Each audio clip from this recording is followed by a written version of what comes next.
God, you haven't answered my question. No questions. But it's a simple one, a very simple one. Where are you taking me? You'll find out. You come before dawn with no arrest warrant? We don't need a warrant. But of course you do. Not for a hearing. Oh, is that what this is about, an investigative hearing? At such an hour? Chancellor's orders. You mean the Chancellor himself wants to see me? Why on earth?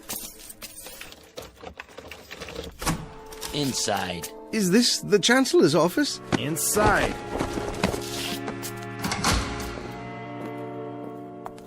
Hello. Hello. Oh, you'll forgive me, but it's so dark in here, my eyes. There's a bench along the wall. Why don't you sit down? And you are? Mary Lampert. Wordsworth. Lampert. You work in the Central Registry? I don't work anywhere at all now, but it wasn't in the registry. I was an English teacher. Oh, yes. Yes, you requested some books from me last semester.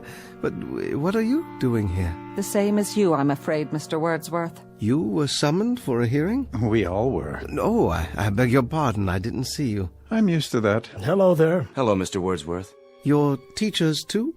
Something even less useful.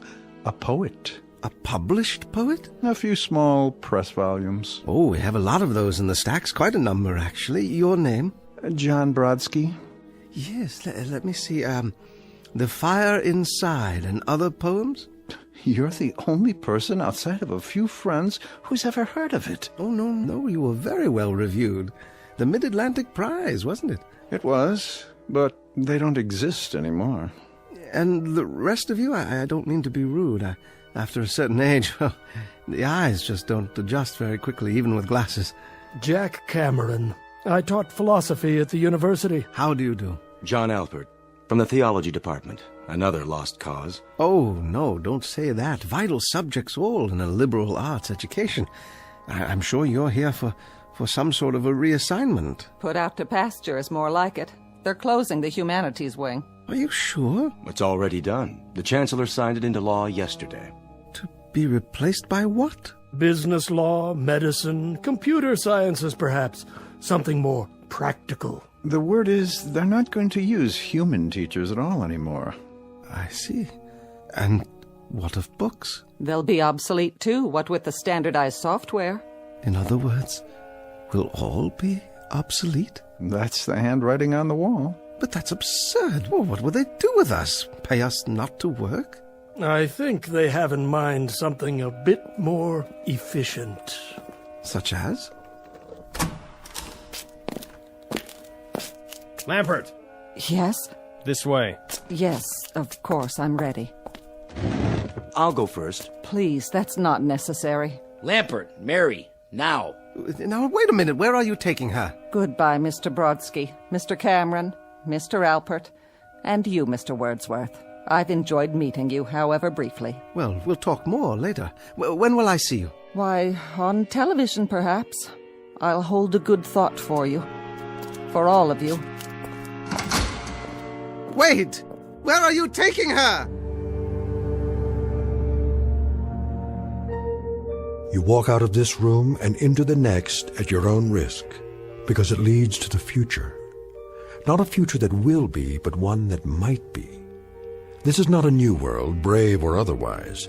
It is simply an extension of what began in the old one. It has patterned itself after every dictator who ever planted the ripping imprint of a boot on the pages of history since the beginning of time. It has refinements, technological advances, and a more sophisticated approach to the destruction of human freedom. But like every one of the superstates that preceded it, it has one iron rule. Reason is an enemy and truth is a menace. This is Mr. Romney Wordsworth in his last 48 hours on Earth. He is a citizen of the state, but will soon have to be eliminated because he is built out of flesh and because he has a mind. Mr. Romney Wordsworth, who very shortly will draw his last breath in the Twilight Zone. And now, The Twilight Zone, and our story, The Obsolete Man, starring Jason Alexander, with Stacy Keach as your narrator. Who's next? Wordsworth, Romney, Wordsworth. Ah, yes. You should have the file on your desk, Chancellor. Field investigation finding. Obsolescence. Yes. Agreed. Correct. Send him in. Yes, sir. Guards! This way. Thank you. You may approach the desk. If you like. You know why you're here, Mr. Wordsworth? Not entirely, no. Ask him to speak up. I'd ask you to speak up, if you will. In general terms, yes, sir. But I do have a few questions. Your questions will be answered in due course. Now then, you've been under investigation, Mr. Wordsworth. I have? For the mandatory period of 1 year and 11 months. I was never notified of any investigation. Notification is not required under the new edicts. Really? I have the results before me. The determination is that you're obsolete. That's an interesting word you use. Therefore, the purpose of this hearing is to make a finding in the matter and sentence you accordingly. You understand that? Yes, sir. I suppose I do.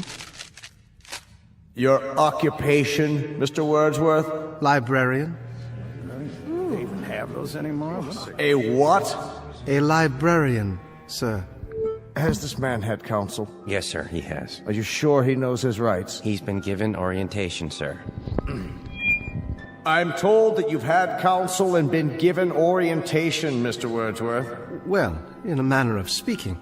Just prior to entering this room, I did have a brief conversation with someone or other. He was wearing a uniform, very much like your own. That would be one of the subalterns. So you've been instructed.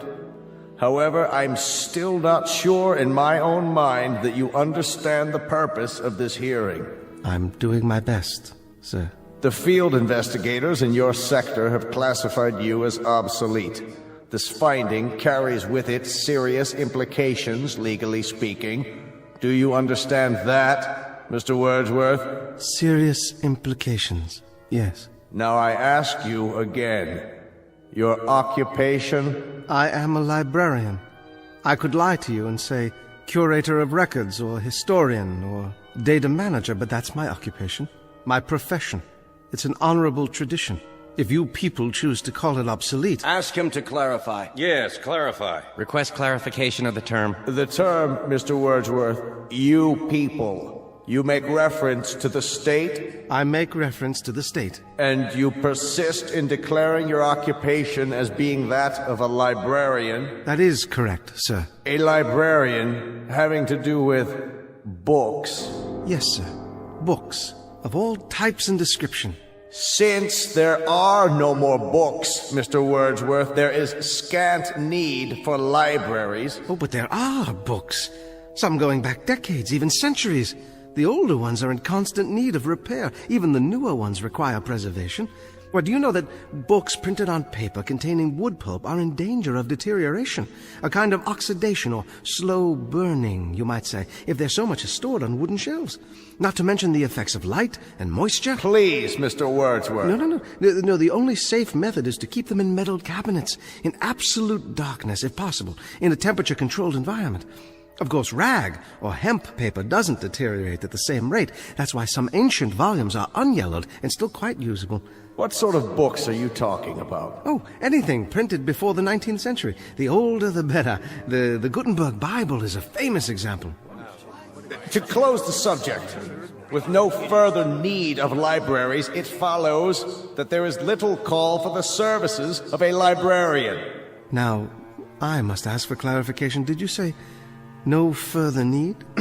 Case in point, a priest or minister, he would claim that his function is preaching the word of God. But of course, since the state has proven that there is no God, that would make the function of such a person somewhat academic as well. Academic? Meaning theoretical, without practical function. But there is a God. You're in error, Mr. Wordsworth. There is no God. You know that? The state has established it. Established it? How? By scientific proof, or the lack thereof. You cannot erase God with an edict. This is not a debate. It's not a matter of laws and proclamations. You are obsolete, Mr. Wordsworth. A lie. No man is obsolete. You have no function. You are an anachronism, a ghost from another time. I'm nothing more than a reminder to you that the state can't destroy words and the concepts they represent by burning pages. You're a bug, Mr. Wordsworth, a crawling insect, a bookworm, an ugly, misshapen little creature that has no purpose here, no meaning. I am a human being, as are you. A human being? Is that what you lay claim to?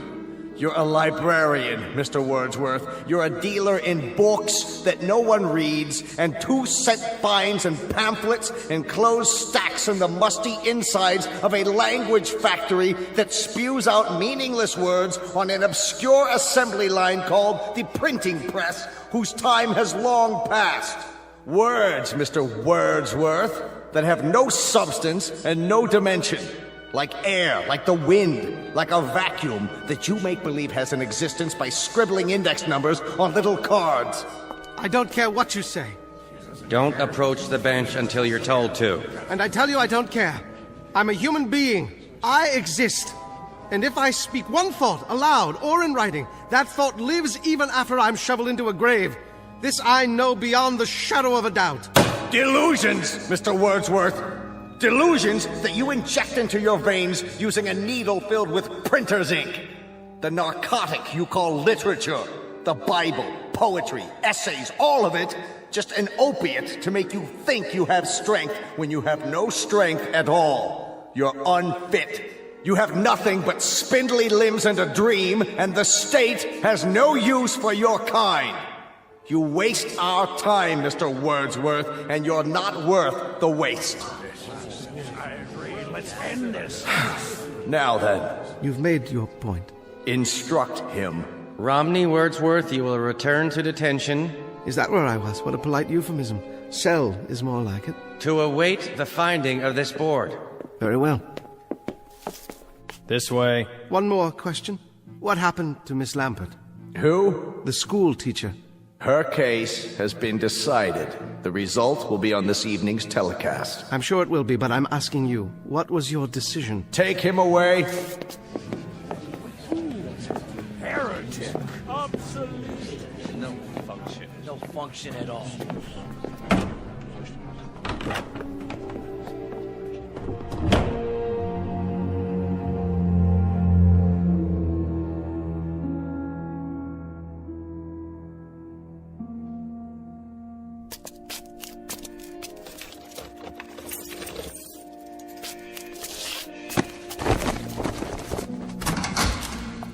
Mr. Wordsworth, how did your hearing go?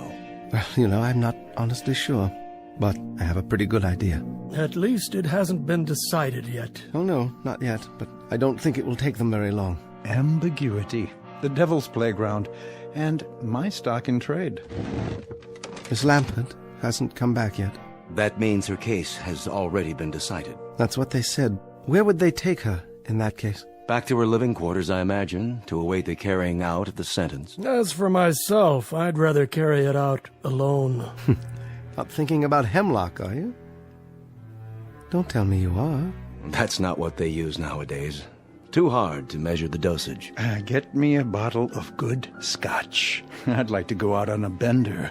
Just give me a pen and paper. But they'd only burn it. Not if it's televised. I can recite to the camera. A public reading at last. Some of it has to get through before they cut off the sound. They can't cut it off. It's an official edict. The equivalent of the condemned man's last words. No matter what those words are? Oh, they'll denounce the statement as soon as it hits the airwaves. But until then, for one shining, glorious moment, I'll have an audience. And someone somewhere may hear my words and understand. Gentlemen, you're dooming yourselves. As if you believe in the superiority of the system, in its right to exist at all. But it does, with or without moral justification. Do not go gentle into that good night. Dylan Thomas? But rage. Rage against the dying of the light. We can rage all we like, No one's going to hear it. No? Think about it. What are you driving at? I wonder if they've reached a decision yet.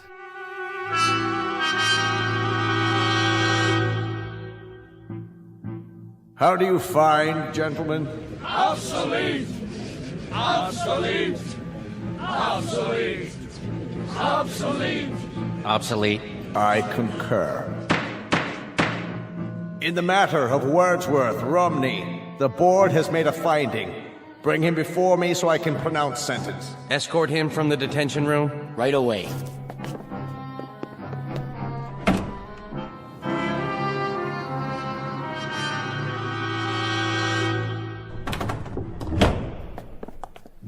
Approach the desk, Citizen Wordsworth. Yes, sir? In the matter of your finding, the board declares you obsolete. Your rights are as follows. A comment, Chancellor. The lights, it's my eyes. Can some of the lights be directed at the desk so that I can see who I'm addressing? Your rights are as follows, Mr. Wordsworth. You are to be liquidated within a period of 48 hours. They still use that word? Liquidated? But you have an option as to method and precise time. Could you be more specific? There are several prescribed methods, Mr. Wordsworth, including pills, gas, electrocution, lethal injection. It can be done immediately, or an hour from now, or any other time that you request. Are there any other options? The most popular, Mr. Wordsworth, assassination, at a time unknown. This way, the subject is not aware of either the method or the time. Psychologically, it is somewhat easier. In terms of one's mental state, it's the most humane.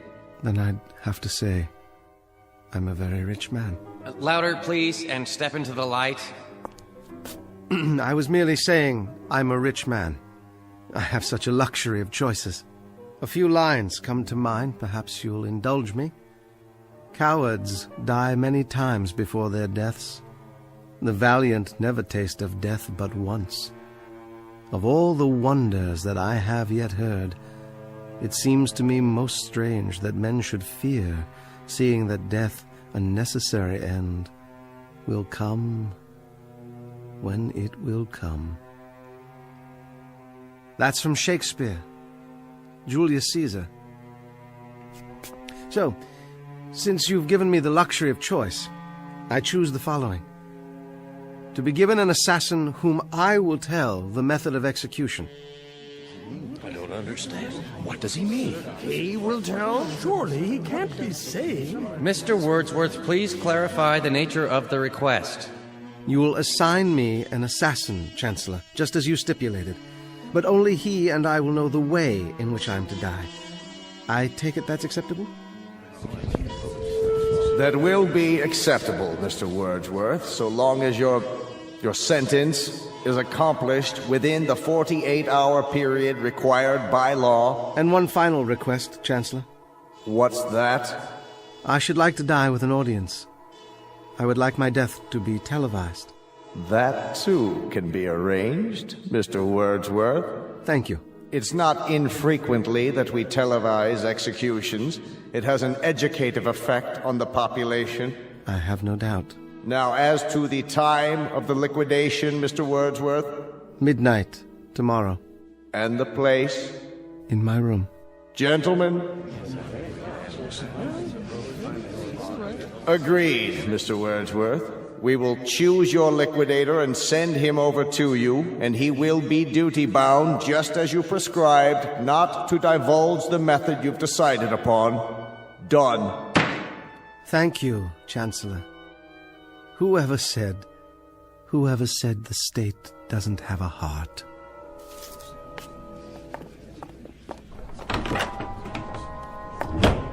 An odd one.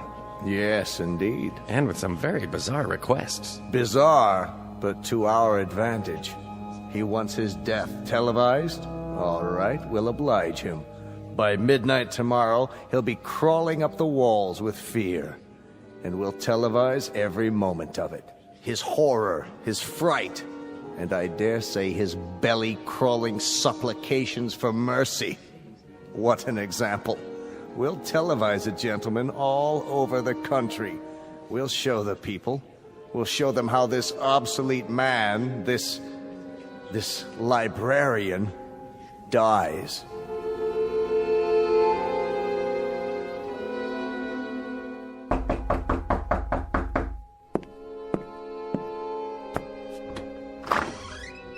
Yes?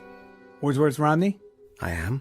I'm here to install a television camera. Oh, yes. Come in. Come in. Bring the equipment in, please, guard. Then wait outside. Yes, sir. I'll call you when I'm finished. Very good, sir. I'll be in the hall. Forgive the close quarters. A librarian can't afford more than a studio apartment these days. Librarian, sir? Never mind.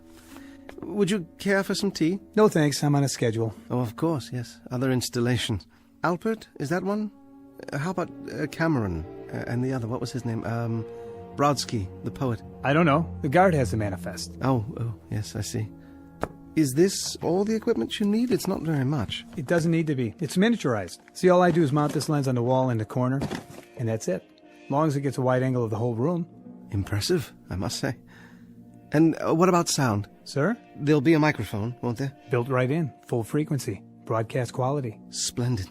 Well, don't let me get in your way. Do whatever you have to do. Good idea. Not a lot of time left. Oh, a couple of hours more? I mean, you probably want some time to yourself for whatever. Yes. I'll be out of here in 20 minutes. Wonderful. I mean, very professional of you. Do you happen to know what happened to the school teacher? School teacher? A friend of yours? Not really. I hardly knew her. Not on my list. Oh. You ought to turn on the TV. That'll tell you. Why didn't I think of that? You know, I spend every evening reading. These things are your books, huh? You mean you haven't seen any before? I remember when I was a kid. They had pictures in them. Oh, they have much more than that. And with my collection grown so large, there hasn't been time for television in years. Even the state broadcasts? The state broadcast? Oh, you mean the chancellor's speeches and so forth. And on the domestic front, the economy is on an upswing. With unemployment virtually nil, corporations are tightening their belts in preparation for higher productivity next quarter when the trade deficit reaches zero. The government is purging thousands of obsolete personnel with tens of thousands to go before year's end. Did he say tens of thousands? One example is Miss Mary Lamport, who was terminated early this evening. For those who missed the live broadcast, here is her final statement. I'd like to quote Saint Exupery. What is essential is invisible to the eye. And it was a Welshman named Dylan Thomas who wrote of the force that through the green fuse drives. Well, I've spent my best years nurturing that life force, helping it break through the concrete and steel that seal us away. And I now know that there is no force in the universe that can crush. That's the drugs kicking in. Drugs? Her choice. She wanted to go out painless. They gave her an injection. Sure kept talking for a while, though, didn't she? All those words. She almost made it. Made what? I've seen enough. Go on with your work. I don't mean to distract you. All done? Surely not. There. Go ahead, turn your TV back on. See? There's you. There's me. You're right. Isn't that amazing? Sharp and clear for all the world to see. Fiber optics. Some picture, huh? Yes. I don't know how to thank you. What's the cost? No charge. A tip, then. Consider it a kind of bonus. One of my books, perhaps. No, thanks. You can take your pick. Any one at all. They'll only be burned afterwards. I don't have time to read. Thanks anyway. Guard. Trouble? No trouble. I'm finished is all. Let's go. Take it easy, Mr. Wordsworth. Don't fight it, okay? I'll do my best. It'll be easier that way. Well, now then, nothing left to do but wait. 1 hour and 15 minutes. I'll set the clock, then lie down, and wait. It won't be long now.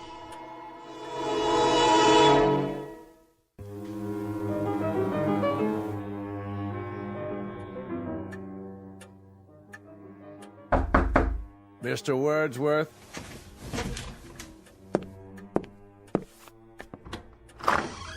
Come in, Chancellor. So, this is how a librarian lives. Have a seat, please. I'm sorry there's only the one chair, but with so many books. Thank you for coming. Very irregular, Mr. Wordsworth. Is it? Highly irregular. That you came at all? Do you know why I came? Do you? I invited you. By all means, you invited me. But why would I honor such an invitation? A cryptic note from a condemned man asking me to visit him during the last hour of his life. Not normal, I take it? Hardly the norm, Mr. Wordsworth. Hardly what I'm accustomed to. And somewhat suspect, too. How do I know I wasn't invited here for a last pitiful gesture of vengeance on the part of the condemned? Vengeance? After all, I'm more or less responsible for the finding in your case. Your demise in less than an hour. 45 minutes, actually. It can be attributed, at least in part, to my decision. Nonetheless, that was the finding. Do you mind if I smoke? No, not at all. You're my guest. I'll tell you why I came, Mr. Wordsworth. Please. Perhaps to prove something to you. And that is? To prove to you that the state has no fears. None at all. Well, you'll forgive me, Chancellor, but that has the elements of a joke. How so? Well, you come here to my room to prove that the state isn't afraid of me. What an incredible burden that must be, to prove that an obsolete librarian could have any effect at all on the state. I'll tell you why you came, though. I'll tell you the reason that you won't even admit to yourself. And what might that be? I don't fit your formula. Somewhere along the line, there's been a deviation from the norm. Your state has everything categorized, filed, and tagged. You are strength. People like me represent weakness. You control and order and dictate. My kind merely follows and obeys. But something's gone wrong. I don't fit, do I? Oh, you fit, Mr. Wordsworth. In a few moments, you'll be cringing and pleading just like they all do. Yes, indeed, you fit. You've got a miserable, worthless little life, but you've also got an instinct for survival. And very soon now, when you know that life is slipping away, when your survival is just a question of minutes, we'll see which is stronger, the state or the librarian. All the country will see. Yes, they will. I take it you've had a discussion with whoever is assigned to your liquidation. Whomever. What? Whom, object of the preposition. Midnight, isn't it? A mere 40 minutes from now. That's the camera lens up there on the wall. See it? They brought that in earlier this evening. Very efficient. One man set it up in less than 10 minutes. We're being televised now. That's not unusual. In the mass executions last year, we televised around the clock. 1,300 people were put to death in 6 hours. You never learn, do you? History teaches you nothing. Quite the contrary. It teaches us a great deal. Our predecessors, Mr. Wordsworth, had the beginnings of the right idea. Hitler. Of course Hitler. Stalin. Him too. But in contrast with popular opinion, their error was not of excess. It was simply that they did not go far enough. Too many undesirables were left around, and undesirables eventually form a core of resistance. Old people, for example, clutch at the past and won't accept the new. The sick, the maimed and deformed, they fasten themselves on the healthy body and damage it. So we eliminate them. Just like that. Or people like yourself. They can perform no function for the state, so we do away with them. Only makes sense. What a charming room, Mr. Wordsworth. Small, but functional. Lived here long. For over 20 years. I built the bookcases myself. So I understand. That, incidentally, has kept you alive, that particular talent. Carpentry is a skill, and the state provides considerable leeway for workers who possess certain skills. This chair, for example. You made it. I would have made more furniture, but there wasn't enough space with the books. Unfortunately, you went as far as you could go, which was insufficient. So in a little while, it will be the end of a rather fruitless life as Mr. Romney Wordsworth goes to his own private nirvana. That's what they call it in your books, isn't it? In some books. You're not facing the camera, Mr. Wordsworth. You're cheating the audience. They'll want to see how you die. Sorry? Please, Mr. Wordsworth, show the lens your best side. And don't stifle your emotions. If you feel like crying, go ahead and cry.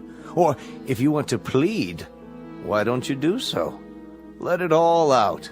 Perhaps a high state official might take pity on you. You'd appreciate that, wouldn't you? A little chest-thumping, hand-wringing, some moaning, sobbing histrionics. Suit yourself. Unfortunately, I don't have the time to be enthralled when they do come. I have another appointment this evening. Chancellor. Make it brief, Mr. Wordsworth. You have plenty of time. Smoke as many more of your cigarettes as time allows. How's that? I haven't been entirely fair with you, Chancellor. I invited you here for a very special reason. Would you like to know the method I've chosen for my liquidation? I've had a bomb placed in this room. It has a time fuse set to go off at midnight, a few minutes from now. Thoughtful, Mr. Wordsworth. A relatively quick and painless death. Isn't it, though? And yet, knowing that you're going to be blown to smithereens is not the happiest of thoughts, is it? That depends on the individual. Yes, it does indeed. I'll bid you goodbye, then. What kind of idiocy is this? You've locked the door. Yes, I have. You're not going anywhere. You're staying here with me. Open this door at once! I'm not sure I remember where I hid the key. Question: how does a man react to such a situation? Answer: it depends on the individual. As for myself, I shall sit down and read my Bible. This is insane. Hidden for over 20 years, but the only possession I own that has any value at all to me now. And I intend to sit here and read it until the moment of my death. Let me out of here! Guards! Anyone! Don't waste your breath. There's no one out there. It's one of the rules. You isolate the person to be liquidated, so there's simply no one around. Why don't you face the camera, Chancellor? It's important, you know. You're cheating the audience. What are you talking about? You wanted the whole country to see the way a librarian dies. Why not let the whole country see how an official of the state dies, too? Will they see a contrast, Chancellor? Wordsworth! I order you, let me out of this room! Turn to the camera. Let the people see the strength of the state, the resilience, the courage. Let the people see how a man of steel faces death. I've underestimated you, Mr. Wordsworth. Sit down, Chancellor. You have a nirvana coming up, too. So, let's have a chat. Odd, isn't it? How equal we have become. Death is an exceptional equalizer.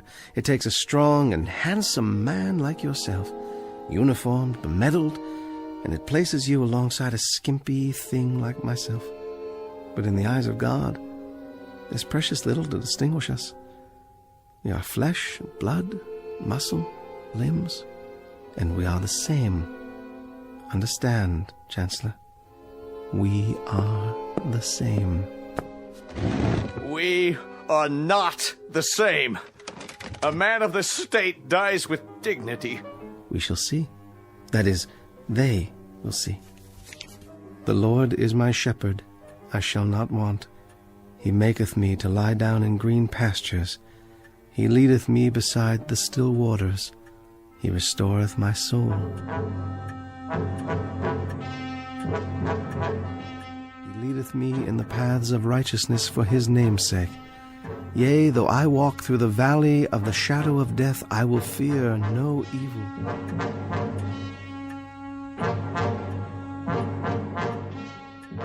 Thou art with me. Thy rod and thy staff, they comfort me.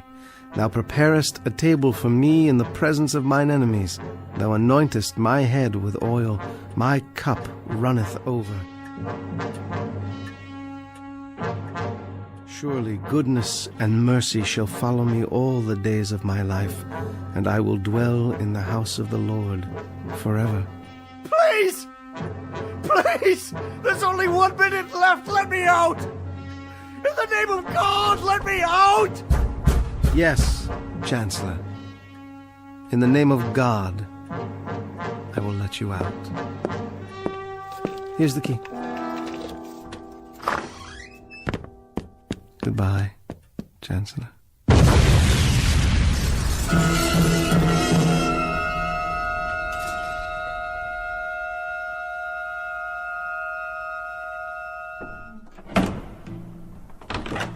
This way. Take your hands off of me. What is the meaning of this? You may approach. I don't understand what's going on. You all know me? No further. Stand where you are. There's been a misunderstanding. I've served the state for years. In fact, I'm the one who created the current edicts and passed them into law. I am the new Chancellor. You have been removed from office. But why? The field investigators have declared you obsolete. You have disgraced the state. You have proven yourself a coward. You therefore have no function. I must protest. Let me speak. Return the prisoner to the detention room while we determine his sentence. The finding of this hearing is that he is obsolete. No! Wait! Hear me out! Obsolete! No! No, wait! Please! No! Obsolete! No! Obsolete! No! Obsolete! No! No! No! Obsolete!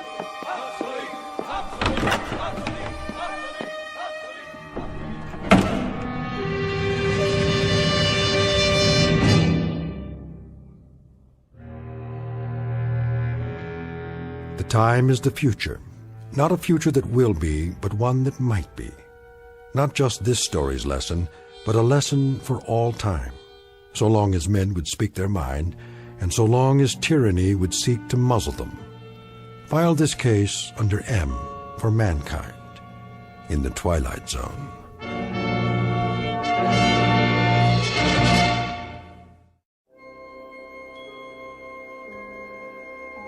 Hi, this is Carl Amari, producer of the Twilight Zone radio dramas.